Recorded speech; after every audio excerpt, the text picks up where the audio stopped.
Então, bom dia a todas as pessoas aqui presentes. A gente começa já agradecendo todo mundo que se conectou com a gente aqui em tempo ao vivo.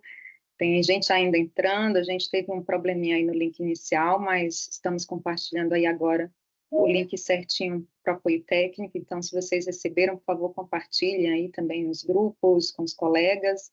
Enfim, né, a gente vai dar início então a mais um apoio técnico, uma agenda de apoio técnico que o Ministério do Desenvolvimento e Assistência Social, Família e Combate à Fome tem organizado em parceria com a Secretaria de Desenvolvimento Social do Estado do Rio Grande do Sul, também com apoio de vários organismos internacionais, organizações da sociedade civil. Então, aí desde meados do mês de maio, junho, a gente tem feito uma série de apoios técnicos com diversas temáticas, tanto apoios mais organizados com temas relacionados à gestão orçamentária, financeira, para tirar dúvidas, né, dos municípios, especialmente os municípios que foram afetados no estado do Rio Grande do Sul com a situação de calamidade pública, mas também com diversos outros temas mais técnicos relacionados à proteção das populações afetadas, e todas as gravações desses apoios técnicos vocês podem acessar a qualquer momento no YouTube, na página da Rede SUAS/SNAS, que é a Secretaria Nacional de Assistência Social. Então, lá a gente vai ter todas as gravações dos apoios técnicos que já foram realizados.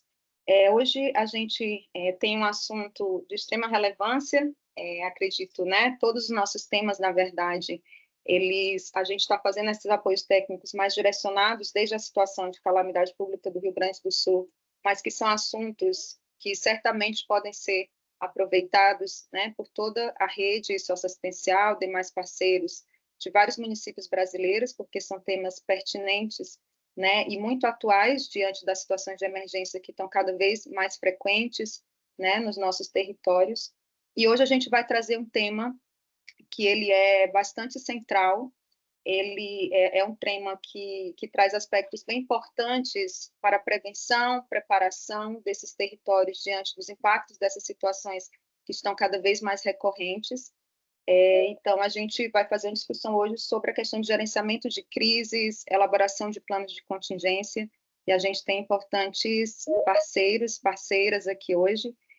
A gente vai contar com a participação da Lisiane Vasconcelos, que é consultora e apoiadora da Força de Proteção do Sistema Único de Assistência Social, que a gente, né, começa implementando pelo estado do Rio Grande do Sul. Então, a Lisiane tem uma vasta experiência nessa área já, e de estudos no gerenciamento de crises, vai conversar um pouco com a gente inicialmente. Também vamos ter a participação hoje da equipe, né, com a secretária de Cidadania e Direitos Humanos e também a diretora de Assistência Social do município de Esteio, no Rio Grande do Sul, trazendo um pouco do relato das suas experiências, né, das lições aprendidas e dos que elas podem, aí, em termos das reflexões, compartilharem conosco nesse momento. Avisar para vocês que a gente colocou aqui no chat a lista de presença, o link, então a gente pede para que todo mundo possa preencher. E qualquer dúvida, a gente pede também para que seja dúvida, reflexão, contribuições que vocês queiram fazer ao longo desse momento do apoio, a gente pede para que coloquem no chat, mas também ao final a gente abre um momento também para essas falas, considerações que vocês queiram fazer. Tá bom? Então, a gente vai começar já agradecendo novamente a participação da Lisiane Vasconcelos, e ela vai falar um pouco sobre gerenciamento de crises, gestão de conflitos e os gatilhos traumáticos no fazer dos profissionais da assistência social. Então, Lisiane, fica à vontade, tá bom? E obrigado pela tua participação conosco. Obrigado, Kelvin. Bom dia, gente. Bom dia a todos vocês. Estão me ouvindo? Sim? Ah, tá. Primeiramente, agradecer a oportunidade. Vou, infelizmente, te dizer que eu só vou poder ficar até às 11 horas, mas que eu deixo os meus contatos aí à disposição, porque eu tenho um compromisso todas as sextas-feiras de 11 ao meio-dia, exatamente com o sistema de comando de operações em gestão e gerenciamento de crises, né, que eu atuo. Então, vou tentar já colocar a apresentação, mas eu fico totalmente à vontade. Isso é um tema que a gente faz em treinamento de mais de 3 dias de imersão, para vocês terem ideia. Então, eu vou tentar só apontar, né, algumas questões que chamam a nossa reflexão. Quando vocês estiverem vendo a apresentação, por favor, me sinalize que eu já não estou vendo vocês. Estamos vendo, Lisiane. Aí, se você quiser botar no modo aí de Sim, estou apresentação. colocando. Tá no modo apresentação já para vocês? Isso, tá sim. Bom, então ótimo, né? O tema já foi dito aqui, como que a gente vai falar. E a primeira coisa que a gente, né, sempre passa, e que eu gosto de dizer quando a gente está falando sobre esse tema, é que a transmissão do saber sem cuidado caminha de braços dados com o traumático, né, atuando em traumas há mais de 30 anos, em questões da alta complexidade do SUAS, né, em acolhimento, em outras dimensões, e também em grandes desastres com múltiplas vítimas nesses últimos anos no Brasil e fora, a gente vai cada vez mais percebendo a importância do cuidado de cada um que atua nessa área, em específico, a política de assistência social. E quando a gente diz dessa ética do cuidado, né, eu gosto muito de trazer esse elemento, a gente está falando de qualquer desastre por si só, ele já traz um encontro com o traumático, como Freud, Ferenczi, Winnicott traz para gente, né, e a gente diz de um lugar de hospitalidade e de empatia, né, quando acolhemos o outro nas suas diversas questões, a gente está dizendo desse cuidado mesmo. E aqui, essas fotos são fotos de arquivo pessoal meu, né, de acompanhamentos, acompanhei, entre outros desastres, o desastre de Brumadinho desde o primeiro dia, e também o memorial, né, que ainda não foi inaugurado ao público, mas que acompanhei toda a obra e a mitigação de impactos dele dentro do território de Córrego do Feijão, que vai ser a maior obra, né, o maior memorial da América Latina. E aí essa frase foi exatamente de uma das pessoas, né, que conseguiu se evacuar e que dizia, né, eu acompanhei todas as evacuações do estado de Minas Gerais também, né, sobre memória e testemunho. Então nós temos duas frentes aí bem claras do que um desastre significa para qualquer um que vivencia. Eu juntei as panelas, os cãozinhos, patos, gansos e galinhas não vieram.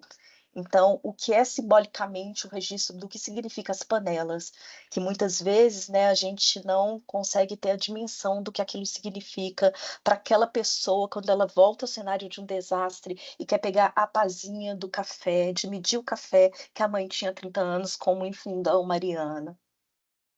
E aí, quando a gente diz isso também, são fotos, né, de locais que eu tive, isso aí é Fundão, Rompimento de Mariana, pós, né, já há vários anos aí, em 2015, e esse registro é de lá, né, a lama ainda permanece fixa, assim como o mato, e a vulnerabilidade diz disso, né, o que para nós é vulnerável, para o outro pode não ser. Então, que conceito é esse de vulnerabilidade que a gente traz no gerenciamento de crise e na gestão de crise, né? Quando se diz que vai chover, qual a ameaça? A chuva é uma ameaça forte, mas depende da vulnerabilidade. Então, olhar para a vulnerabilidade por outro ângulo se faz muito importante e é o que eu tenho visto muito, né. E Jovenard, que é o nosso colega de trabalho, que já escreveu vários livros, que eu atuo conjuntamente, eu e Sérgio, ele traz muito isso que pouca gente ainda se vê na gestão e no gerenciamento de crise. Então a gente está falando de um plano de contingência, de um plano de resposta, de um plano de comunicação interno e externo, um plano de recuperação e um plano de continuidade operacional. Ou seja, os equipamentos precisam funcionar, só que a gente está falando isso tudo dentro da gestão de crise. E às vezes, na maioria das vezes, né, terminei meu doutorado agora, nessa segunda-feira, sobre planos de emergência e sobre a articulação com territórios, exatamente dizendo, né, de como que a gente não consegue ainda se adentrar dentro disso e ainda tem uma engrenagem bastante enferrujada e que leva bastantes problemas diante desse cenário de respostas aos desastres. E aqui, quando a gente pensa, né, nessa dimensão de todo o gerenciamento de risco e da gestão, a gente está dizendo também de uma escala de risco dentro da própria política de assistência social, né, entre as proteções que estão ali afiançadas. E aqui a gente está dizendo que cada desastre, ele traz um segundo desastre com ele, que são os efeitos emocionais, pouco considerado principalmente com as pessoas que estão atuando diretamente, e aqui focando bem especificamente em cada um de vocês. E quando a gente diz das categorias de vítimas pós-desastre, nesse momento que tem sido vivenciado, né, no Rio Grande do Sul, a gente voltou recente de lá, a gente está dizendo que em primeiro grau a gente tem as pessoas envolvidas diretamente no desastre, no segundo grau a gente tem familiares direto das pessoas envolvidas, no terceiro grau os profissionais de equipes, no quarto grau, comunidade que vive em torno do local. No quinto e sexto grau, né, as pessoas que se envolvem apenas por tomarem conhecimento do desastre, as pessoas em trânsito. Então, a gente está falando de diversos escalonamentos de vítimas de um pós-desastre. E aqui, quando a gente diz desse escalonamento, a gente está vendo também que cada um vai ter a sua defesa. E essa defesa pode ser o choque, a negação, a irritação, as mudanças de humor e os flashbacks de diversos momentos. E também a gente está dizendo, né, que a correlação dos conflitos com os traumas é uma verdadeira turbulência, quando ela não libera essa energia residual que vai ficando por anos, né? 5 anos pós rompimento de Brumadinho, a gente ainda vê cenários extremamente delicados. Então, eu dizia, né, a gente dizia muito aí no Rio Grande do Sul, que o pós-desastre, se ele não for muito bem pensado, não somente nas primeiras horas, mas nas sequências de anos a seguir, ele vai o tempo todo estar elaborando gatilhos traumáticos, porque aqui a gente diz de conflitos de tarefa e de conflitos socioafetivos, que vão se, né, intercalando ali como uma grande teia, né? É esse grande processo da gestão de conflitos que já está posta no nosso dia a dia, ela faz parte da vida, mas como a gente gerencia esses conflitos, um pós-desastre, se torna ainda mais delicado para que a gente entenda, né, da seara do trauma e dos conflitos dentro do gerenciamento de crises e de desastres. E quando a gente está dizendo, né, do que o trauma faz com cada um de nós, e aí é uma reflexão para cada um, a gente passa por ele em vários níveis, alguns passam por todos, outros só por alguns, no nível físico, emocional, mental, comportamental, social e espiritual. E algumas sensações, elas se perpassam por todos os níveis, como vocês podem ver aí, em algumas marquinhas de vermelho, no resumo que a gente tentou fazer para facilitar o processo de entendimento. E Levine, ele chama muito a atenção das emoções e dos dados relevantes, né, comprovados cientificamente, daquilo que o trauma e a memória fazem conosco em episódios que o tempo todo a gente vai estar retornando nele, principalmente quando o cenário, né, a gente diz a zona quente do desastre, e aí é visível a situação no Rio Grande do Sul, que vai perdurar por muitos anos ainda, a gente se alterna, né, entre a raiva, o amor, o desprezo, a vergonha, a neutralidade, diversos sentimentos aí que perpassam esse caminhar. E quando a gente fala dos profissionais, né, que estão atuando em crises e emergências, como todos vocês, expostos ao estresse físico e emocional, a gente fala disso nos primeiros 24 horas, né, mas também no pós-desastre, que aparentemente se parece que ele não se reflete dessa forma, mas é muito mais intenso do que a gente pode ver, porque na verdade a gente se sente parte da crise, uma exposição prolongada nos primeiros momentos, até nos primeiros 30 dias, um demasiado esforço físico, muito para além do que a gente poderia imaginar, uma fadiga, um sentimento de impotência, um sentimento de culpa, uma exposição a sentimentos de raiva e ingratidão por parte, muitas vezes, daquelas vítimas que a gente oferece algo e que naquele momento não tem condições de receber aquele algo, o afastamento da rede de apoio social, quantos de vocês, né, nos primeiros momentos, nos primeiros 30 dias, se afastaram tanto da rede, e a gente volta lá nas proteções afiançadas do SUAS, nesse diagrama que a gente fez aqui, e o sentimento muitas vezes de frustração diante de normas e decisões de superiores em uma sala de crise ou no próprio posto de comando, e a gente escutou muito isso no Sul. E aí, quando a gente está falando de desastres com múltiplas vítimas e da proporção que foi o do Rio Grande do Sul, a gente tem uma morte escancarada, né, onde aquelas pessoas, né, que infelizmente vieram a óbito, são noticiadas pela mídia primeiro até do que as pessoas, os seus familiares e parentes possam saber. E uma fadiga por uma compaixão diante daquilo que a gente vê diante dos nossos olhos e que a gente quer fazer algo, né. Então a gente está dizendo que desastres carregam o retrato da morte escancarada. Profissionais e seus familiares se tornam também vítimas secundárias. E a exposição a situações de manejo, como conflitos com as autoridades locais, a angústia moral por decisões de diversos setores. E muitas vezes a gente entra dentro dessa postura suportiva, né, que é estabelecer e manter condições de segurança, desenvolver a ideia de que as reações são normais a fatos anormais, restabelecer o senso de resiliência e fortalecer a habilidade de enfrentamento.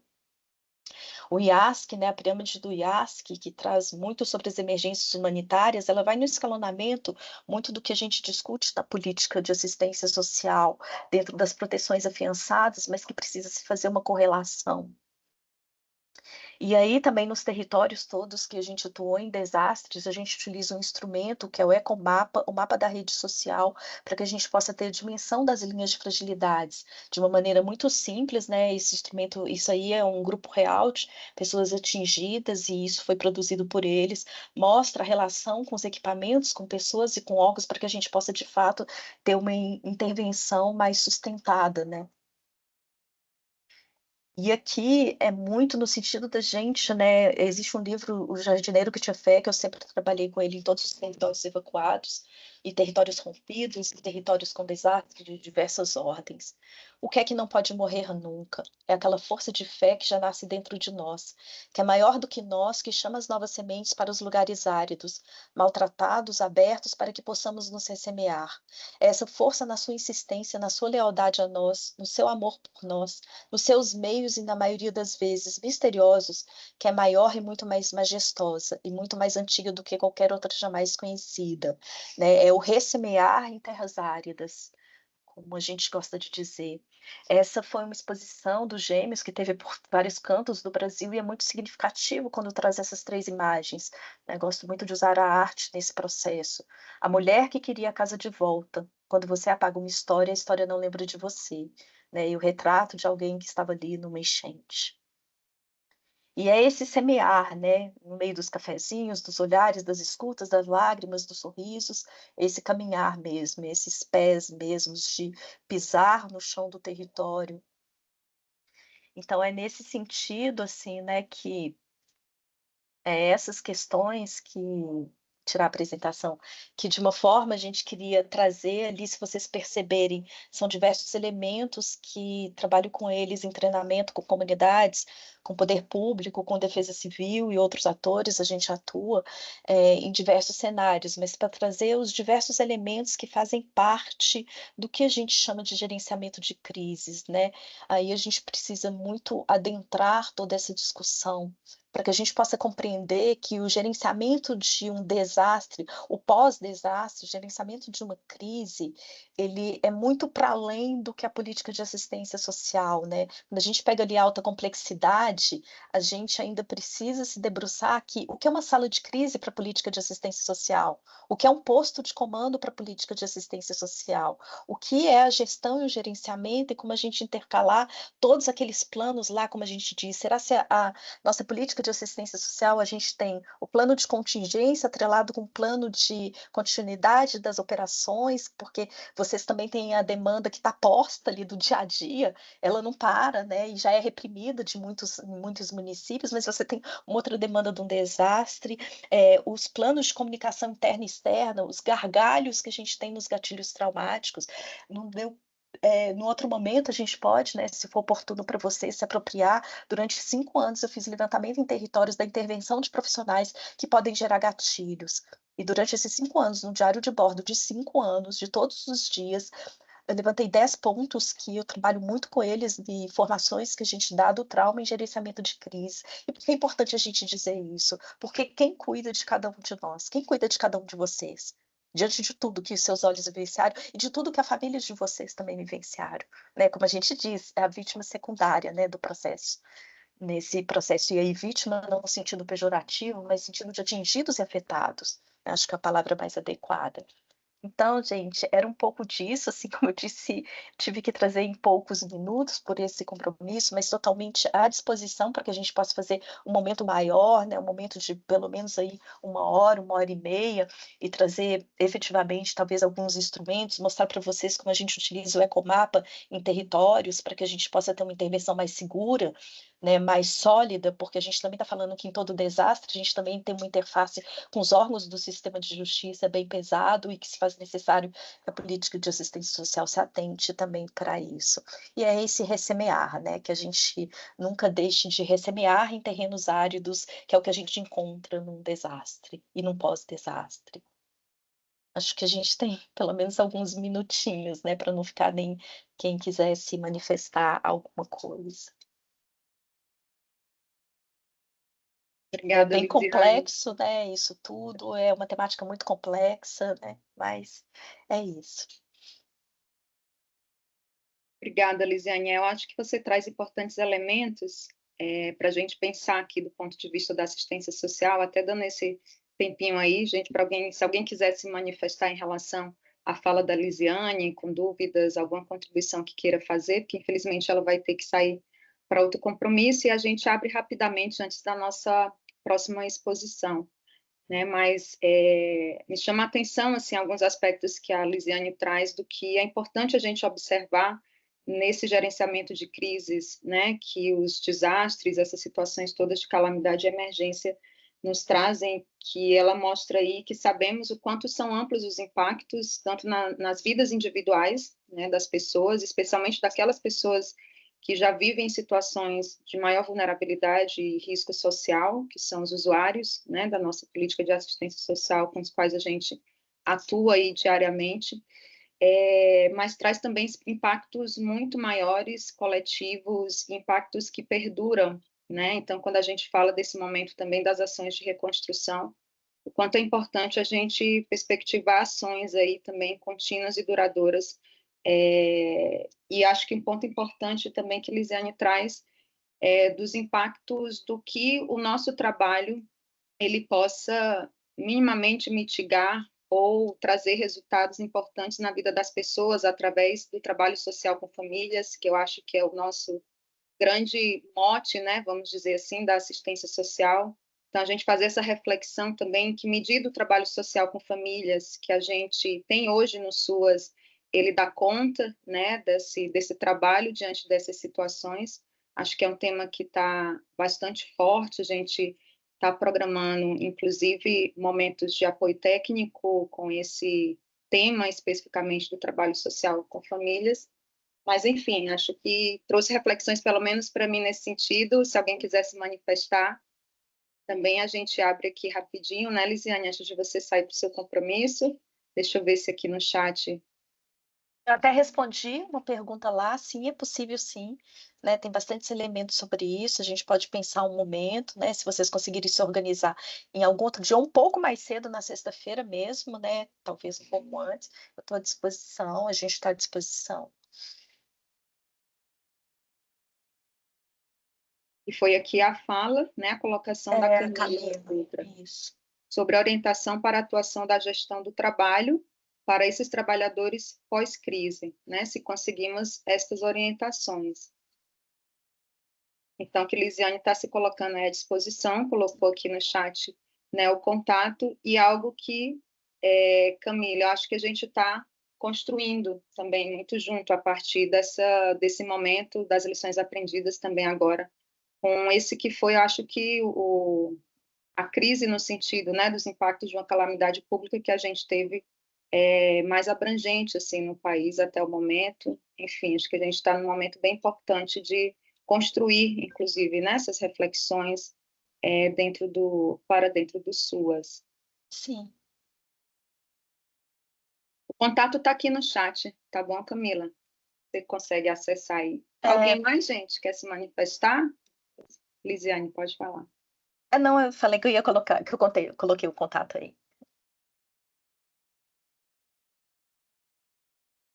Então, se a gente não tem mais nenhuma manifestação agora, a gente, né, pretende ter outros momentos, acho que tanto de apoios virtuais, como a gente tem feito, como a gente já está com algumas agendas presenciais, né, também no estado do Rio Grande do Sul, fazendo capacitações, nesse momento especificamente sobre alojamentos provisórios, e vamos ter também sobre outros temas, tá, gente? Então, obrigada novamente, Lisiane. Eu vou Tá agradecer novamente, né, peço desculpas para vocês, mas me coloco bem à disposição, como vocês percebem, é um tema, assim, que eu fiz algumas pinceladas, mas que se desdobra em N momentos de formação e de tudo, e aí a gente pode compartilhar também em outro momento a experiência mesmo, né, nesses anos todos, nesses desastres, experiência fora do país também com vocês e tudo, um pouco também do doutorado, do que foi essa discussão que a gente fez lá, né, dos planos de emergências e tudo, e siga à disposição. Pena que eu não vou assistir, Janine, as outras partes aí, né, do plano de contingência e tudo, mas eu depois vejo gravado também, e desejo um ótimo, né, restante de formação aí desse momento, que é muito importante para todos vocês, tá? Obrigado e um abraço. Abraço, Lisiane. Então, a gente dá continuidade, agradecendo aí a presença de todo mundo. A gente está aqui com vários colegas da Secretaria de Desenvolvimento Social do Estado do Rio Grande do Sul, né, que sempre estão conosco. Aqui hoje a gente está vendo aí a Jussara da Rosa, que é coordenadora de gestão nas sedes, acho que está participando com a equipe, vendo aqui também as colegas que a gente está em contato constante da Proteção Social Especial, da Proteção Básica também das sedes. Então, obrigada, que na verdade é uma ação conjunta nossa, né, que a gente tem organizado esses momentos aí de apoio técnico, tanto virtuais como presenciais, e fortalecendo, né, esse apoio aí aos municípios, aos territórios afetados. Gente, então a gente vai passar para a próxima exposição.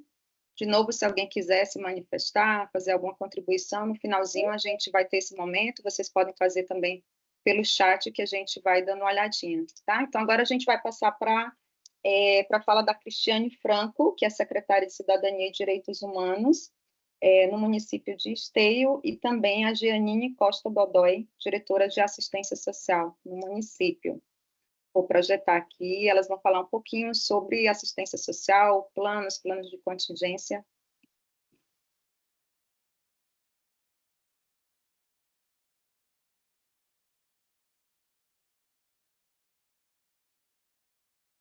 Bom dia.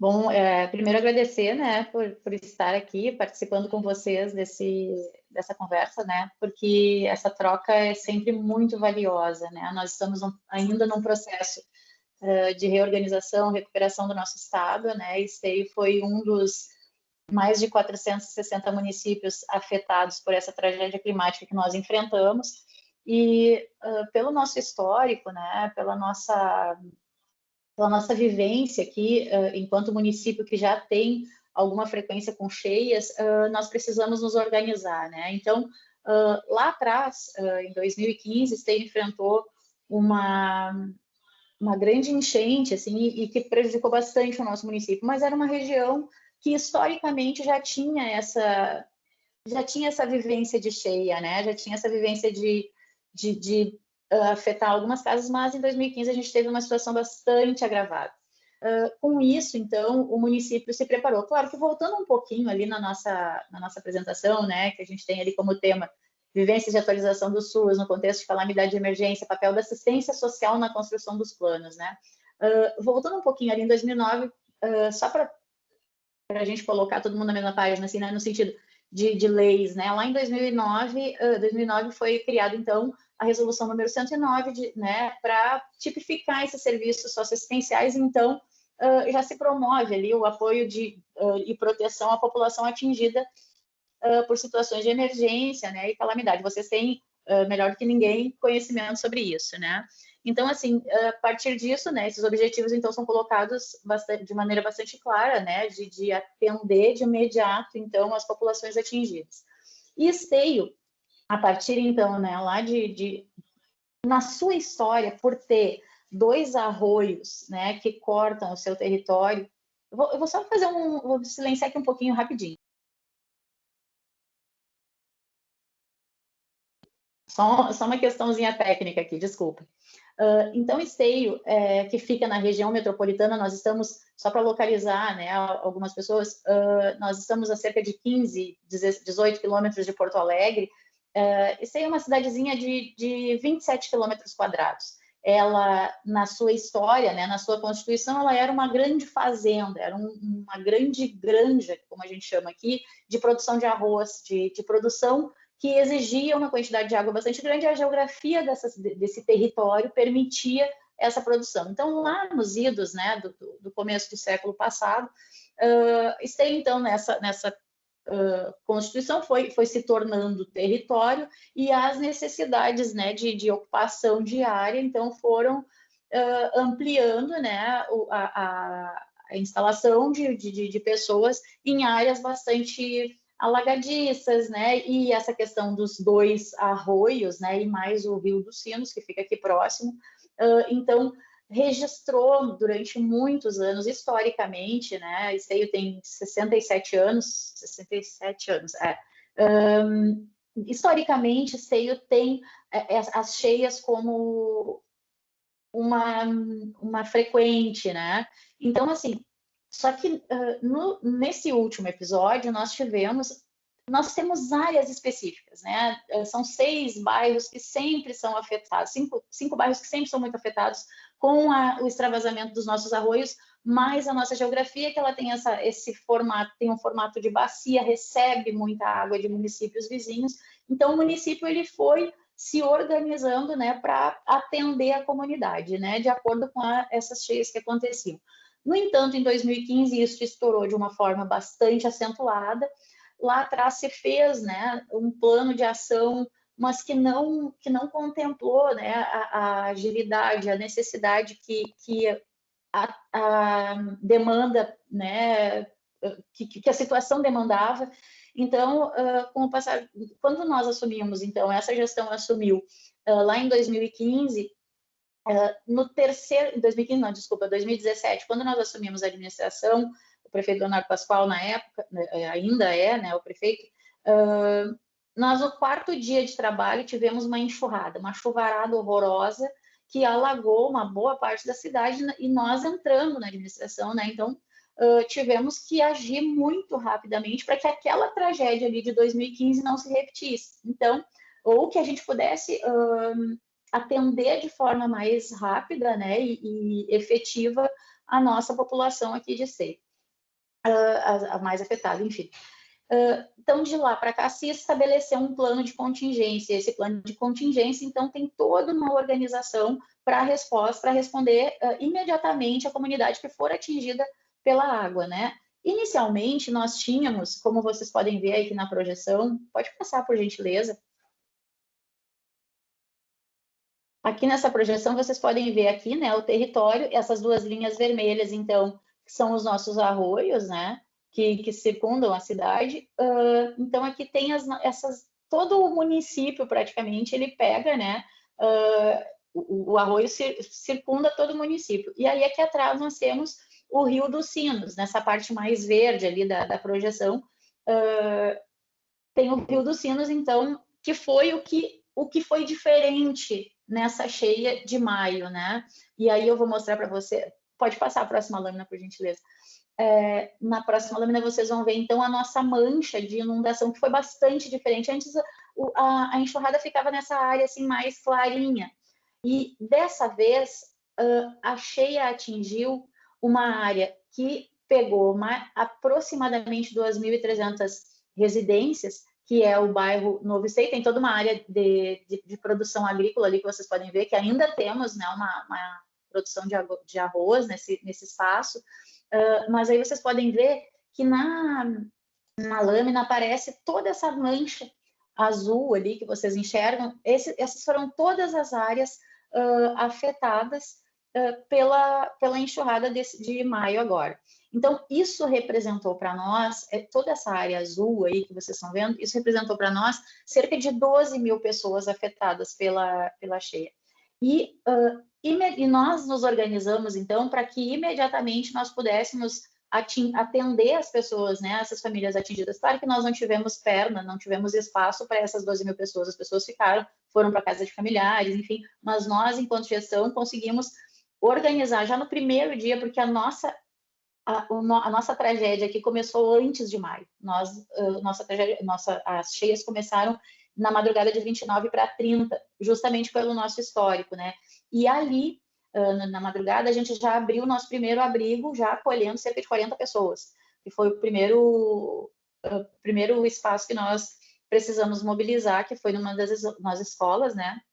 E aí eu vou pedir para a Janine contribuir comigo, porque ela é a nossa grande gestora aqui, né? A nossa cabeça, assim, que faz essa organização, que traz o plano de contingência para a ação, né? Coloca esse plano em ação e tem, assim, o domínio desse trabalho. Então, Gê, eu vou pedir para que tu contribua um pouquinho, né? Para falar um pouquinho sobre o nosso plano. Bem, pode passar a lâmina ali, Kelsa. Um pouquinho mais. Esse plano de contingência que a gente organizou, ele vem de 2017, que foi devido, como a Cris disse, lá em 2015, uma grande tragédia que aconteceu no município, que foram 4 enchentes, uma na sequência da outra. A partir de 2017, a gente veio organizando esse plano de contingência, que é um plano de contingência do município. Dentro do plano de contingência do município, a Secretaria de Cidadania e Direitos Humanos, ela tem um plano de ação.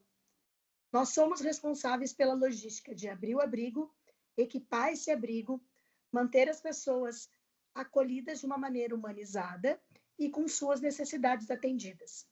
Então, o que a gente faz? A partir do momento que nós somos acionados, enquanto Secretaria de Cidadania, nós levamos em torno de, para o primeiro abrigo, 40 minutos para abrir ele.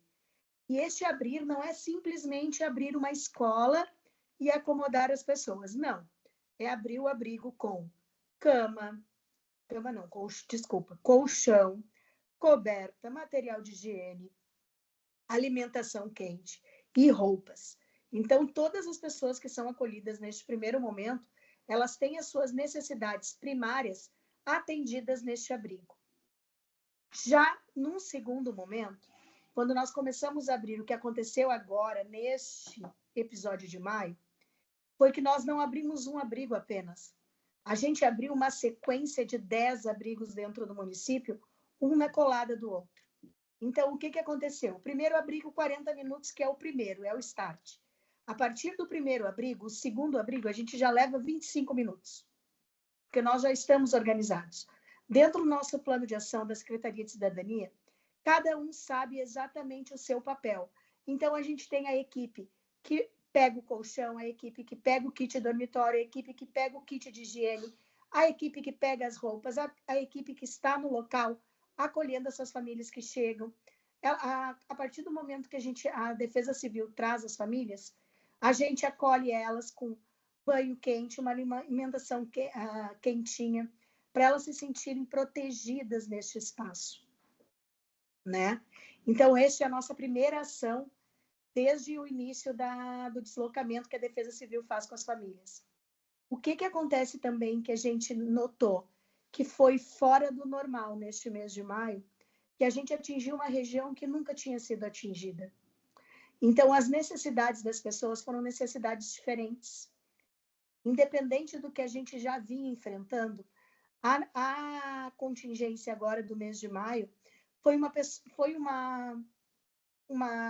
gama da nossa população que nunca tinha acontecido, que nunca tinha sido atingido. E o que eles necessitavam eram de outros apoios. Então, a gente faz toda uma organização junto à Secretaria de Saúde, que o pessoal da saúde mental vem para dentro do abrigo para fazer esse acolhimento, para fazer essa organização. Então, além do atendimento técnico, da assistência social, este acolhimento de primeiro, nós também entramos neste momento com o atendimento da saúde e o atendimento da saúde mental, que é todo este acolhimento, essas necessidades. Se vocês olharem, a gente tem dentro da nossa apresentação, o que a gente faz? O nosso primeira ação é mobiliza o abrigo. A equipe de assistência social vem para dentro, faz esse acolhimento, faz essa articulação e esse acompanhamento técnico. A partir do momento que esse acompanhamento técnico vê a necessidade de um atendimento da saúde mental, vem a Secretaria de Saúde para dentro também. E a partir disso, a gente vai fazendo outras articulações para essa reorganização dentro do abrigo. Neste mês de maio, devido ao episódio que aconteceu e devido à demora de baixar, porque normalmente nós abrimos o abrigo, o máximo que tinha acontecido era nós ficarmos 15 dias com o abrigo montado, que foi no ano passado, no ciclone. Este ano, nós ficamos com o abrigo montado 30 dias. Então, toda a organização que a gente fez com os benefícios eventuais disponibilizados, a organização das famílias de quem não veio para o abrigo, mas também estava recebendo famílias de outros municípios, que aconteceu aqui em Esteio. Então, toda essa organização se deu a partir disso. A gente fez também, dentro deste município, dentro deste episódio, uma central de recebimento, de distribuição, de recolher, recebimento e distribuição dessas doações. Então, nós tínhamos a central de entregas de colchão para as pessoas que não precisaram procurar os abrigos. a gente fez um centro de atendimento às famílias acolhedoras, que eram famílias que estavam acolhendo pessoas de outros municípios, que foi de toda a organização. Dentro dos abrigos, a gente fez lojas sociais, que era uma loja com roupas, roupa de cama, roupas normais, agasalhos e roupas íntimas, né? E sapatos. Porque as pessoas perderam tudo. Então, nós nos preocupamos com cada detalhe do que elas iam necessitar. O que é importante, assim, né, nós trazermos? Quando nós compreendemos a dimensão, né, porque foi tudo muito rápido, né, não foi privilégio de ser, por óbvio, mas quando nós entendemos a dimensão, né, dessa tragédia, a preocupação com a saúde mental junto nesse trabalho foi fundamental, assim, né, porque nós compreendemos, nós começamos a perceber que as famílias precisavam desse acolhimento com escuta, né, essa escuta atenta, né, ao que estava acontecendo, porque a gente estava falando ali de pessoas que tinham perdido sua história, como a colega falou anteriormente, né, o detalhe das coisas, né, que se perde numa tragédia dessa dimensão. Então, assim, a nossa preocupação, né, acolher com essas questões básicas, né, o colchão, a coberta, mas especialmente um banho quente, poder ter a roupa ali. Quando a gente fala em loja social, gente, a gente não tem um brechó, viu? Nós falamos de um espaço onde nós disponibilizamos roupa que as pessoas, em formato de loja mesmo, para que as pessoas tenham um pouquinho mais de dignidade para sua estadia naquele momento de tanta confusão, de tanta bagunça emocional, né? Então, essa é a preocupação, é dar minimamente um pouco mais de dignidade no meio dessa tragédia toda, porque as pessoas perdem as suas histórias nessas tragédias, né? Quando a natureza age, né? A tragédia, ela leva a história, leva a vida das pessoas, todo aquele simbólico, né? Que foi de um trabalho de décadas, né? A economia, enfim, toda a história, pessoas que ficaram sem uma fotografia, sem um registro dos seus, né? Que já tinham ido, enfim.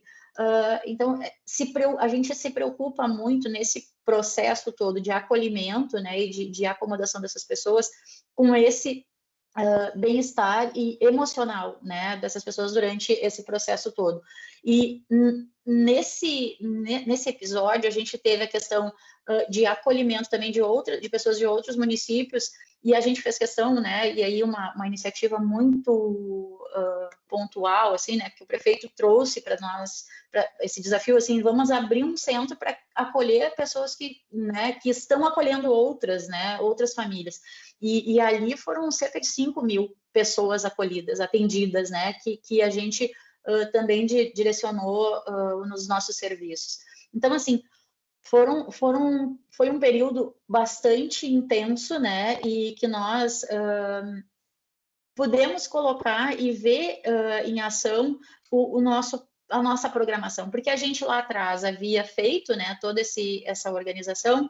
Em 2023 a gente enfrentou ali aqueles 4 episódios. O primeiro foi um ciclone extratropical que aconteceu em junho, onde a Janine bem trouxe, né, nós ficamos menos de 15 dias dentro de um ginásio, então foi um abrigo coletivo, e ali a gente percebeu que essa experiência não era a mais adequada, então por isso o uso das escolas, para dar um pouco mais de individualidade para aquelas famílias, né, dar espaço para homens, dar espaço para mulheres, mães solo, né, para que elas tivessem, que nem situações, nós tivemos um abrigo com situações de extrema vulnerabilidade, né, crianças com autismo severo, famílias que necessitavam de um acolhimento de saúde, um atendimento de saúde mais específico. Nós organizamos isso, nós tínhamos isso à disposição dessa comunidade atingida, né? Então, nós pensamos, inclusive, nessa questão do perceber que a família, né? A gente teve, num abrigo apenas, a gente teve 3 famílias com crianças com autismo. Então, assim, a gente deixar aquelas crianças, né, para que elas não se desorganizassem mais do que já estavam, por estarem fora de seu espaço, né, de seu espaço de origem, sua casa, enfim. Então, nós organizamos espaços que elas também tinham familiaridade, porque como estavam dentro de uma escola, ali também tinham elementos que elas já tinham familiaridade, para que elas pudessem também ter esse momento de acolhimento mesmo humanizado, né? Então, essa foi a nossa grande preocupação e funcionou, né? Esse planejamento prévio, né? Essa organização prévia, saber o que fazer, o que colocar à disposição dessas pessoas em cada momento daquela tragédia, foi muito importante para que a gente pudesse, em 30 dias, mobilizar 10 abrigos, atender 1.195 pessoas, né, dentro desses espaços institucionalizados, né, e nesses 30 dias conseguir realocá-los e levá-los para suas casas. E quem não pôde ir para suas casas, então, ser colocado em aluguel social numa outra residência. E além também desses 1.195 pessoas acolhidas dentro dos abrigos, além das 5.800 pessoas atendidas no Centro de Acolhimento das Famílias Acolhedoras, nós também precisávamos atender o município como um todo, porque todos foram atingidos. Mesmo que não tenha entrado água nas suas casas, as pessoas também não conseguiram voltar para os seus trabalhos, não conseguiam deslocar para outros municípios onde era o seu laboral. Então, o que nós fizemos? Nós abrimos os CRAS de maneira emergencial, de segunda a segunda, e nós abrimos outros dois CRAS itinerantes, um no centro da cidade e um outro na região mais atingida, que foi no bairro Novo Esteio. Além de todo esse esforço de atendimento dos benefícios eventuais entregues dentro dos CRAS, a gente também fez uma carreta itinerante. Dentro dessa carreta, nós distribuímos água, material de limpeza no segundo momento, quando as pessoas começaram a voltar para suas casas, e nós também tínhamos loja. Nós abrimos as lojas sociais para as outras pessoas que não precisaram ser acolhidas dentro dos 10 abrigos provisórios, que elas também tivessem a dignidade de escolher e repor o que elas já tinham perdido. A gente atendeu mais de 24.000 pessoas dentro destes CRAS, dentro desses atendimentos provisórios. Então, a política de assistência aqui no município, ela faz toda essa articulação de todas as políticas, de todas as organizações e de todos os repasses. E o que a gente se preocupa também, como a gente já tinha mencionado desde o início, é o atendimento pontual. A gente não se preocupa com a pessoa por um número, é aquela escuta afetiva, a gente faz uma organização. A gente tem o programa PIN Criança Feliz dentro dos abrigos. A gente tem o programa PIN Criança Feliz dentro das casas, das pessoas que por um outro momento também foram atingidas. A gente se preocupa, enquanto município, o que nos dá o plano de contingência, essa excelência, é a preocupação comunitária, é o atendimento individual. Além de ser o articulador de tudo, é o atendimento individual de família por família. Nós atendimos em cada um dos CRAS mais de 300 pessoas dia. Então, foi um trabalho a muitas mãos. A nossa equipe, ela é uma equipe assim, ó, fora do normal. A gente sempre fala isso. A gente tem muito orgulho das pessoas que trabalham com a gente, porque todo mundo pega junto. Todo mundo sai da sua casa, sai da sua zona de conforto e se desafia diariamente. Trazendo assim um pouquinho, né, dessa fala da G, que a gente faz do pontual, a gente vai no individual, os nossos abrigos, eles são pet friendly. A gente também reserva espaço para os pets dessas famílias, porque a gente entende que já foi tanta coisa perdida que a gente não poderia deixar também esses membros da família distantes, né? Nós não abrimos abrigos só para cães. A gente até teve um espaço para famílias que acharam melhor deixar, né? Porque daí tem uma quantidade mais numerosa de seus animaizinhos. A gente até abriu um espaço, um albrigo, como a gente chamou, para essas famílias que tinham um número grande de animaizinhos. Então, para que eles ficassem lá e o nosso serviço de bem-estar animal se organizou para atendê-los até que essas famílias retornassem para suas casas. Então, essa preocupação, ela realmente, né, de atender o pontual, ela realmente existiu em todos os aspectos. Né? Para além das pessoas, a gente se preocupou com o que mais era importante para essas famílias, né? E o pet era um deles. Então, assim, foram momentos. Isso não foi um mar de rosas, né? Isso não foi de maneira equilibrada, vamos dizer assim. A gente teve momentos de muita dureza, a gente teve momentos de muita tensão. Nós pensávamos muitas vezes: será que nós vamos conseguir? Será que a gente vai dar conta, né? E sim, como a Janine bem trouxe, a equipe é abnegada, né? Tu ter uma equipe comprometida nesses momentos é fundamental e capacitada, né? E a gente precisa estar capacitando essas equipes o tempo inteiro e estar preparado para isso o tempo inteiro é importante. Não que a gente esteja torcendo pela tragédia, não, absolutamente, mas a gente tem que estar capacitado, a gente tem que estar preparado. E isso é o que Esteio consegue fazer. E, claro, nós aprendemos com a tragédia, né? Nós aprendemos com a experiência que se teve ali no passado, e um passado muito recente. O que a gente também fez, que eu acho que foi um ganho desta vez, e que foi uma grande sacada, foi as famílias que eram solos, com crianças com deficiência, com crianças pequenas e com idosos, para a desmobilização do abrigo, nós nos preocupamos com esse retorno deles para as casas. Então, nós, com um grande grupo de voluntários, nós também limpamos as casas dessas famílias, para dar para eles um pouco de dignidade e a ação de pertencimento, né? Todos ajudando. E as próprias pessoas que estavam nos abrigos numa situação de fragilidade também nos ajudaram neste momento. Elas também foram e ajudaram os seus amigos, ajudaram as suas famílias. Então, Esteio tem isso, né? A gente é a capital nacional da solidariedade. Então, todas as nossas ações são voltadas para o todo. A gente promove o apoio à proteção de todo mundo. A gente dá minimamente as condições para essa reconstrução de uma vida familiar e uma vida comunitária de uma maneira mais abrangente. Eu acho que é isso. Acho que a nossa contribuição, depois ali nas últimas lâminas, a gente tem os números, né, que para vocês terem uma ideia assim da nossa dimensão. E voltando, né, gente, nós temos um município de 27 quilômetros quadrados e uma densidade e 76 mil habitantes espalhados, né, nesse território. Então, assim, a gente tem uma densidade demográfica bastante acentuada, né, o que nos assusta quando acontece uma situação tão intensa como essa. Mas aqui na 10ª lauda, ali uma das 12ª, se puder passar adiante, por favor. Isso, aqui a gente tem, anterior, por favor. Ali a gente tem na lauda anterior, por favor. Isso aí. Aqui a gente tem o número, né, do que se distribuiu. E a gente ainda a gente não fechou, né, o nosso trabalho de atendimento e acolhimento dessas pessoas. A gente ainda está no rescaldo, como a gente chama, né, dessa tragédia toda. Os nossos CRAs ainda estão atendendo com benefícios, né, que até bem pouco tempo eram eventuais, mas agora a gente precisa estar atento às necessidades dessas pessoas. Muita gente perdeu o emprego.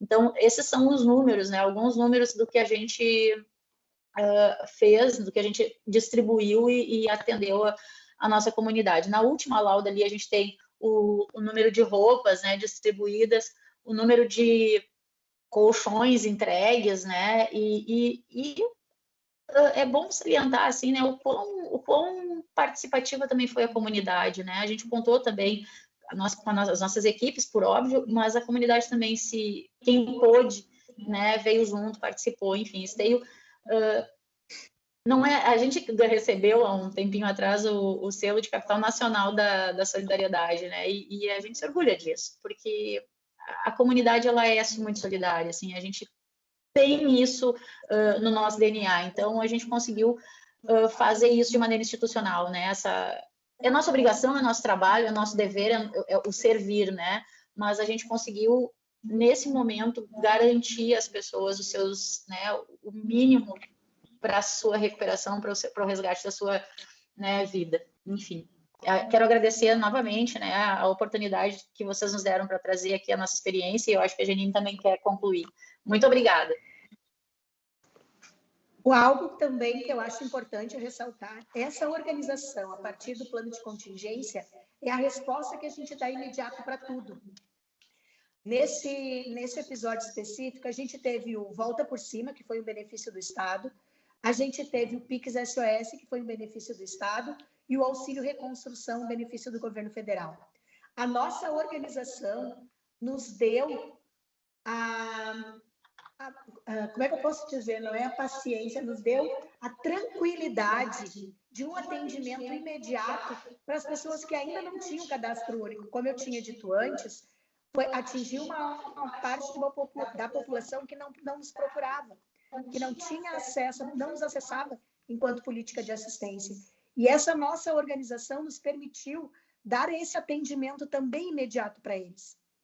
Agora, além do benefício estadual, do benefício federal, o município de Esteio também tem o benefício do Renda Certa Emergencial para essas outras famílias. Então, dentro do município, todas as pessoas atingidas vão ter uma renda, além de todos os outros benefícios que receberam, de até R$7.000. Porque quem não recebeu, volta por cima, não recebeu o PIX, entra no benefício do município, que é o Renda Certa Emergencial. Eu achei importante a gente falar sobre isso. Mas gostaria muito de agradecer a oportunidade. Esteio está de portas abertas para quem quiser vir conhecer o nosso trabalho. E a gente, sim, tem muito orgulho do que a gente faz, porque a gente cuida do detalhe. Para nós, não é apenas números, são pessoas, são famílias. Muito obrigada pela oportunidade, agradeço e estamos abertos agora, então, para perguntas e questionamentos que vocês achem necessários. Obrigada, a Cristiane, a Jeanine. Ótimo ouvir vocês, né, a partir, trazendo essa experiência do município, a gente percebe o quão organizado tem sido essa atuação de Esteio. Acho que tem sido uma referência de um município, não só nessa área, né, de atuação no âmbito da assistência social, e que mostram para a gente o quanto esse planejamento prévio, essa organização prévia, ela é importante, ela nos dá agilidade, facilita a atuação, ela agrega, né, a equipe a partir também de papéis que são previamente definidos, então é importante, né, que nesse planejamento as equipes saibam como atuar, né, um momento que eu acho que vocês ressaltaram muito essa palavra, assim, de confusão, né, de conflitos. Então, quando a gente tem, né, a gente sempre observa isso, quando a gente tem esses planejamentos prévios, essa organização prévia, a gente consegue diminuir, né, também esses impactos, esses reflexos desse caos todo que essas situações, né, de desastres eles trazem, tanto para a vida das pessoas como para as equipes também, né, que precisam nesse momento se rearranjarem, se readequarem. E aí acho que vocês trazem aspectos bem importantes, atenção a questões de saúde mental, acho que são questões que sempre estão presentes aqui em todas as nossas discussões de apoio técnico, quanto é importante essa articulação da assistência social com a saúde mental, né, especialmente nessas situações dos impactos das emergências, essa experiência da carreta itinerante também, que é levar esse atendimento, né, para onde as pessoas estão, também no momento posterior ao desastre. Enfim, a participação da comunidade, acho que é um aspecto também importante, interessante que vocês trouxeram, e que é interessante da gente perceber isso e fazer essa discussão também no âmbito da assistência social, de como a gente leva informação, engaja essas comunidades, né, nessa discussão atual das mudanças climáticas, desses impactos, da questão de adaptação desses territórios, né, já vulneráveis a esses impactos de desastres, enfim, são vários aspectos que a gente vai aqui tomando nota, que são bem interessantes da fala de vocês. E aí, assim, a gente está aberto, então, para qualquer contribuição, reflexão, fala, que aí tanto as equipes do Estado, dos municípios, outros trabalhadores, né, quem está acompanhando aqui com a gente queira manifestar, seja por escrito pelo chat, seja levantando a mãozinha aí, para a gente ver e dar a fala. E aí, enquanto isso, enquanto vocês pensam, aí eu tenho só uma pergunta, assim, para o município, tentando fomentar um pouquinho essa discussão, né, que acho que vocês falaram que desde 2015 vocês têm atuado e tentado, né, já atuar muito nesse âmbito de fazer esses planos de ação, no âmbito da assistência, os planos de contingência, e aí a gente sabe que é bem desafiador, porque essa atuação nessas circunstâncias, ela envolve, né, toda uma rede existente no município, de políticas públicas, de diversas áreas, setores, da sociedade civil também. Aí a minha pergunta era mais de como tem sido isso no município, né? Essa discussão intersetorial, quais são os desafios que vocês enfrentam nisso, quais são as lições aprendidas já nesse caminho, né, que o município tem na elaboração, na constituição desses planos. Então, se vocês pudessem trazer um pouquinho dessa experiência de vocês nessa articulação com essa rede no município, né? Como é que tem sido? Problemas, potencialidades? O que acontece? Lá atrás, em 2017, quando se pensou, né, vamos criar o plano de contingência, vamos estabelecer o plano de contingência, isso foi pensado de maneira intersetorial. Todas as secretarias estão envolvidas nesse processo. Secretaria de Segurança, na época, foi quem capitaneou, né, porque existia um técnico da área de segurança que tinha conhecimento, né, nessa coisa do socorro, do atendimento imediato, enfim. Então, era um técnico em segurança que pensou e trouxe todos os demais, né, todas as demais secretarias para esse processo. Então, nós temos, quando a gente fala, né, nós, enquanto Secretaria de Cidadania e Direitos Humanos, fazemos as coisas, nós fazemos com todos os demais. A Secretaria de Educação é fundamental porque nós utilizamos dentro dos nossos abrigos, primeiro que a gente utiliza o prédio, né, Secretaria de Educação. Segundo, alimentação. A Secretaria de Educação também é responsável por isso. A gente tem os nutricionistas, as nossas servidoras, né, merendeiras, pessoas que atuam já nessa produção de alimentos já em grande quantidade, elas já se organizam.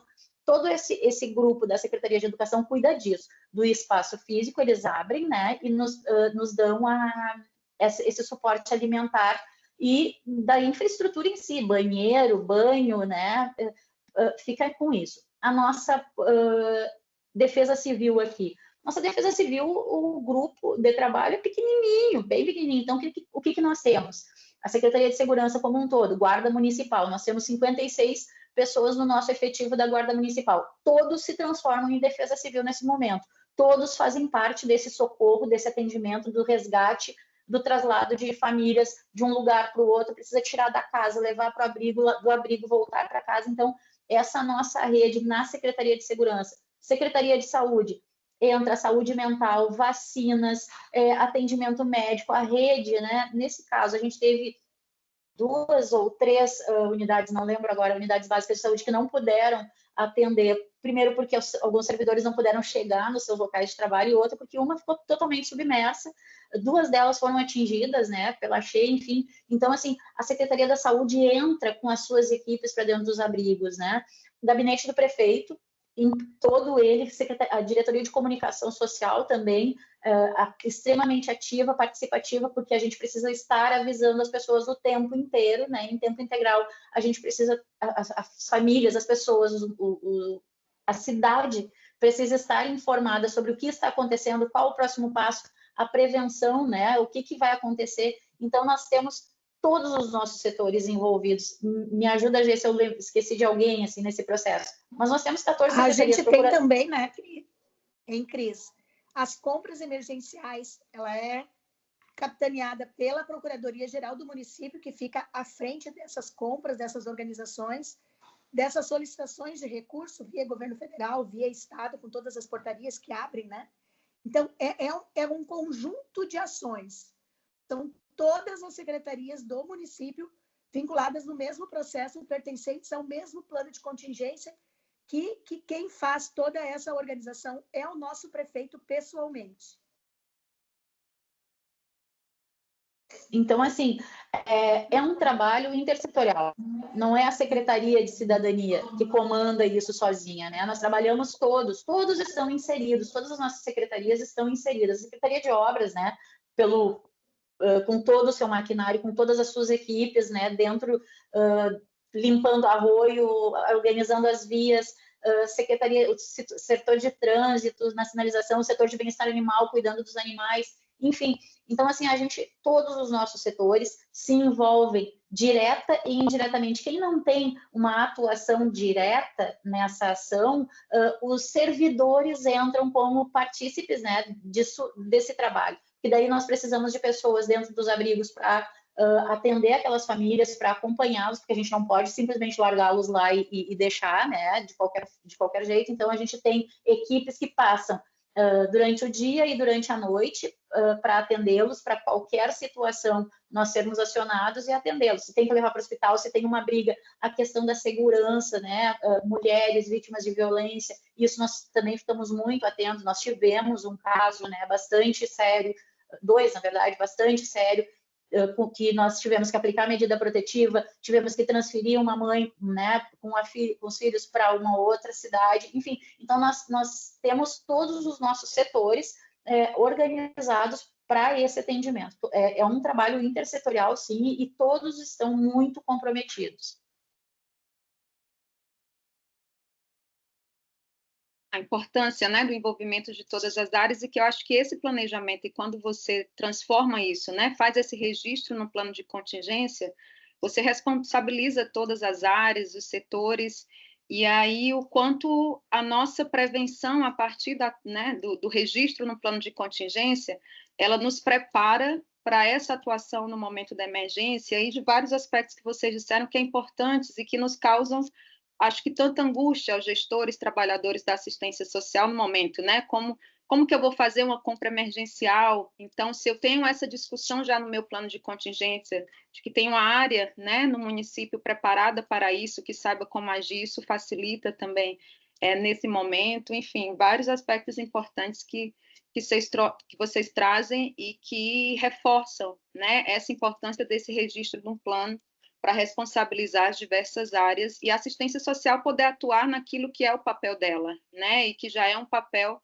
bastante importante, de uma demanda enorme, né, nesses momentos, de organizar o atendimento a essas famílias, os alojamentos provisórios, enfim. É bem interessante vocês colocarem essa experiência. A gente tem aqui uma colocação no chat e temos também uma mãozinha levantada da Camila. Eu vou ler primeiro o que chegou aqui no chat, né? A contribuição da Silvia. Ela parabeniza aí a equipe de Esteio e ela pergunta, do ponto de vista da prevenção em caso de novos eventos climáticos extremos, o planejamento de contingência também tem incluído progressivamente e no marco da política habitacional a realocação de famílias que estejam nas áreas de maior risco para outras menos expostas? E pergunta se vocês podem comentar um pouco sobre eventuais discussões em curso em Esteio sobre lições aprendidas nesse sentido, né, dessa realocação de forma prévia das famílias. Vocês querem já falar ou a gente escuta um pouquinho a Camila e depois, pode ser? Que a Camila que está com a mão levantada. Deixa eu confirmar aqui. Bom dia, meninas. Bom dia. Vou tirar a mão aqui. Parabéns, então, para Esteio, nossa cidade vizinha aqui. A minha pergunta seria com relação aos voluntários e ao sistema, tá? Coisas que eu estou trazendo, assim, de Novo Hamburgo, que a gente identificou algumas dificuldades, e eu vou perguntar, então, como é que vocês fizeram aí. Nós tivemos muito apoio de voluntários, isso foi importante, fundamental para o serviço. Quando bateu ali os 5.000, não seria possível sem o apoio dos voluntários. Porém, chegou em alguns momentos, isso se tornou um conflito, assim, e foi um pouco difícil de administrar, daí se tentou colocar alguém como referência, foi um momento de conflito também, com relação ao direcionamento desse trabalho voluntário. E o outro é com relação aos cadastros, eu vi que vocês colocaram um sistema, até cheguei a pesquisar ali, acho que é Pitfall, alguma coisa assim. Esse é um sistema específico para calamidade ou é um sistema que a secretaria utiliza? Porque nós temos um sistema sendo implantado em Novo Hamburgo, mas ele não consegue captar essa ideia específica da calamidade. Não sei se esse sistema seria específico para isso, ou dentro do sistema de vocês conseguem organizar esse cadastro. Porque a informação de quem está, quem não está, inclusive gerar esses dados de maneira mais imediata, quantas crianças tem agora nesse alojamento, isso foi uma dificuldade do nosso município, assim, e é uma informação super importante, fundamental, no processo aí de 2 meses de alojamento, né? Mas parabéns mesmo, meninas. Qual é o município mesmo seu, Camila? Novo Hamburgo. Ah, tá. A gente gosta sempre de fazer a proporção, né? Esteio tem um município de 27 quilômetros quadrados, né? Da região metropolitana é o segundo menor, se eu não me engano. Mas eu gosto de trazer para a minha equipe sempre que, independente do nosso tamanho, nós tivemos os mesmos problemas, as mesmas dificuldades tão graves, né, tão duras e tão doloridas quanto qualquer outro município afetado, né, dentro do estado. O que nós tivemos foi uma pronta resposta. isso foi o que nos deu o ganho, né? O que nos deu um gás e que nos permitiu sermos mais, abre aspas, termos um pouquinho mais de tranquilidade. Com relação aos voluntários, eu vou falar sobre os voluntários e a Gia vai trazer um pouco mais sobre o Pitfall. Com relação aos voluntários, Esteio, em 2017, criou o Programa Municipal de Voluntariado. Nós temos um programa dentro do nosso município, que é o programa Conta Comigo. Lá atrás, nós estabelecemos isso como uma política nossa, né? As pessoas se cadastravam, faziam uma capacitação e se tornavam nossos voluntários institucionais, vamos dizer assim, né? Mas a gente temos esse programa, o Conta Comigo. No episódio de maio, nós contamos com muitos voluntários do Conta Comigo, mas como eu disse na minha fala, né, nós também tivemos outros grupos organizados, grupos de jipeiros, grupos que se mobilizaram e vieram nos auxiliar. O que nós conseguimos fazer? O Gabinete da Primeira-Dama, nós instituímos o Gabinete da Primeira-Dama, que eu acredito que vocês conheçam, que é a Andréa Schneider Pascoal, aí em Novo Hamburgo, eu acho que ela é bastante conhecida. A Andréa, então, como Primeira-Dama, nós instituímos o Gabinete da Primeira-Dama em janeiro, né?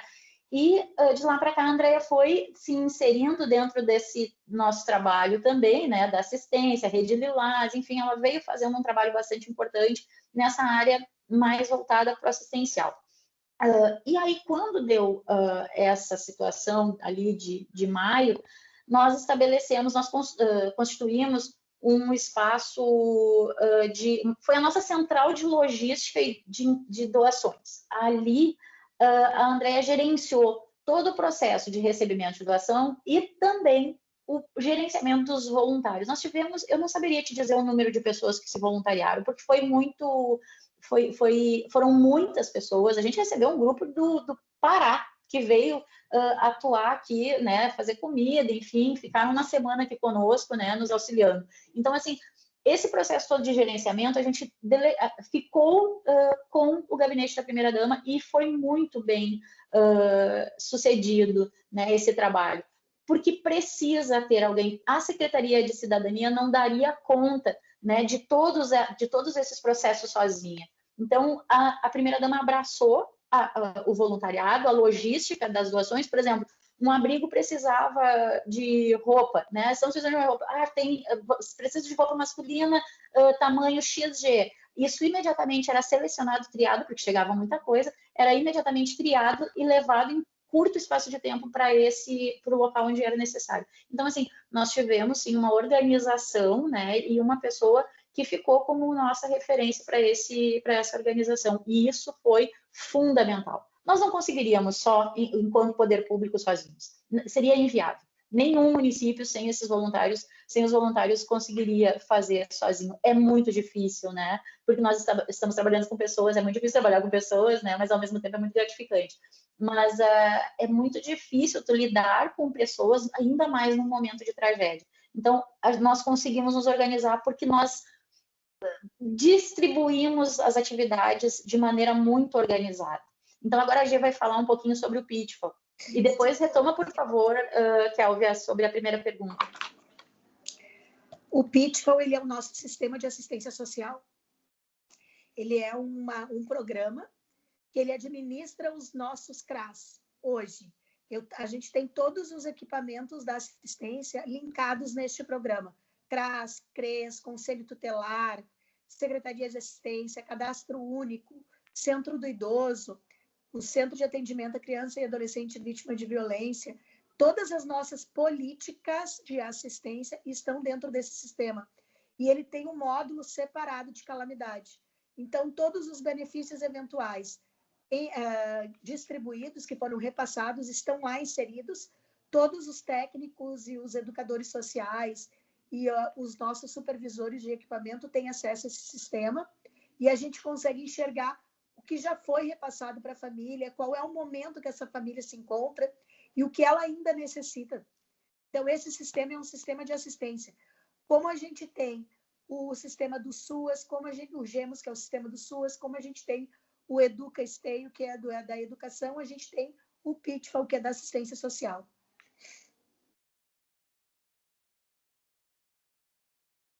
Retoma a primeira pergunta, Kelvin, porque eu não lembro. Sim, vamos lá. Então, que foi a pergunta da Silvia.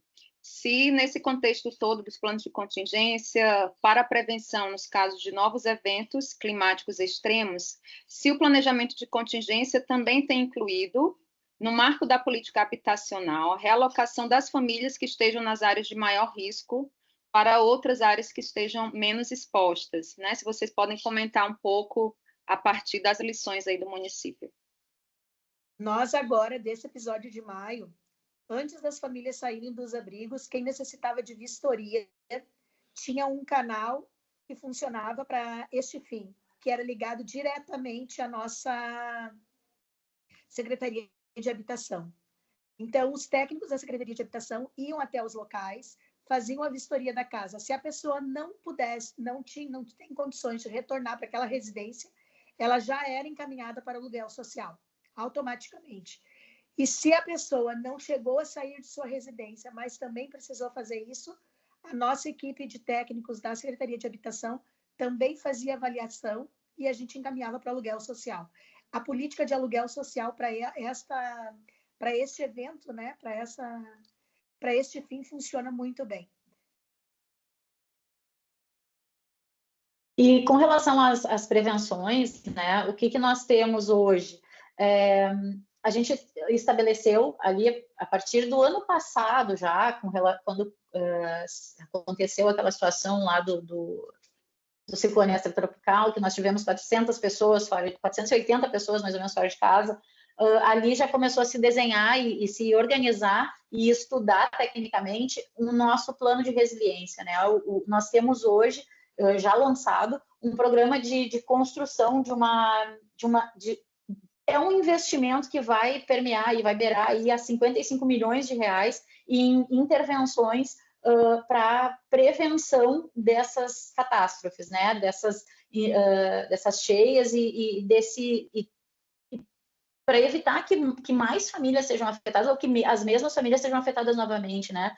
Então, assim, esse programa de contingência,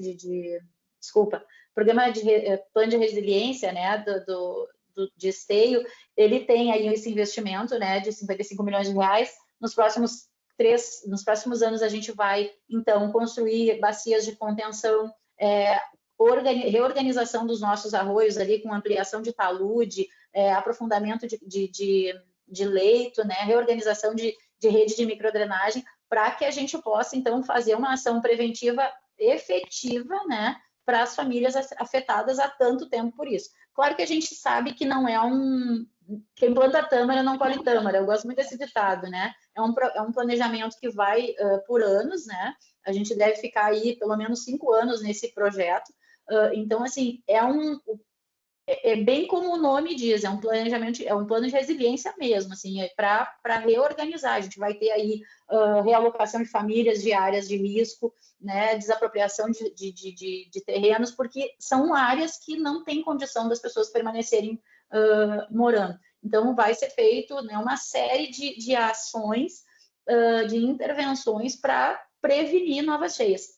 O nosso novo hoje, né, no nosso histórico de cheia dentro do nosso município, foi a questão do bairro Novo Esteio, porque foi um bairro que nunca havia sido atingido na magnitude que foi, porque daí veio do rio, né? Nós tivemos uma cheia, né? A maioria dos municípios que teve a tragédia, né, que passou pela tragédia, foi por conta dos rios, né? Os rios se encheram por conta do volume de chuva, enfim, os rios encheram rapidamente e foram invadindo a cidade. Então, assim, nós também tivemos esse mesmo problema. Então, esse é um trabalho que ainda está sendo estudado para ver o que é possível prevenir, porque essa área ali do Novo Esteio nunca havia sido afetada da maneira que foi. Tinha uma que outra rua pontual ali, mas está se pensando sim também em um projeto maior para aquela área. Não sei se contempla.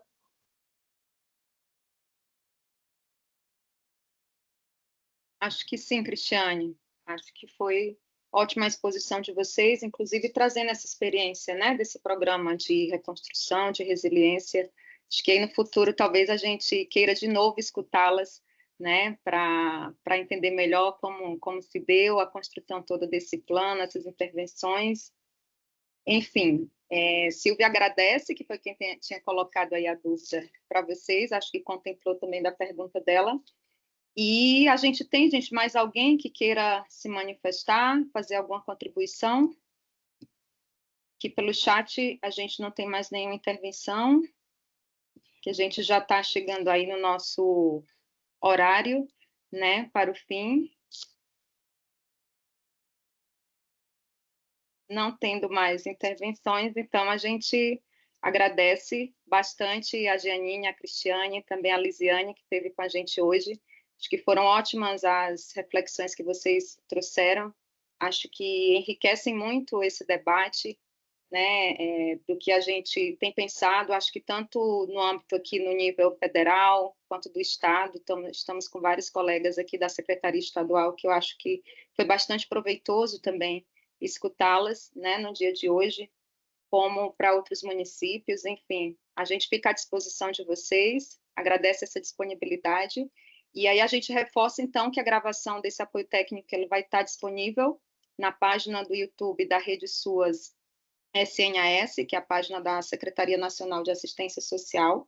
A gente reforça para quem ainda não assinou aí a lista de presença, que possa assinar por meio do link do chat, e pelos canais que a gente tem hoje, as comunidades no WhatsApp, outros meios, a gente vai divulgar nossos próximos encontros, tanto virtuais quanto presenciais, tá bom? Então, por meio desses canais das comunidades no WhatsApp, você quer falar, Janine?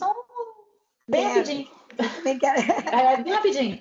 É só para dizer para vocês que nós vamos estar na terça-feira, dia 30, pela manhã, nós vamos estar na FAMURS, também falando, né, a respeito da nossa experiência aqui em Esteio. Então, se vocês quiserem mais alguma coisa, né, conversar um pouquinho conosco, a gente vai estar à disposição de vocês, né, os municípios que puderem participar, a gente vai estar disponível e nos colocamos à disposição de qualquer colega aí que precisar, para que nos procure, né, a gente pode depois liberar ali os contatos também, estamos à disposição mesmo. Eu só queria te dizer, Kélvia, que não está funcionando o link da assinatura da presença. Ah, é? Uhum. Você tentou no primeiro que a gente disponibilizou? Tentei nesse que você botou agora. A gente encerra aqui, mas obrigado, então, a todos e todas, né, que estiveram conosco hoje. Até o próximo encontro. Obrigada, pessoal.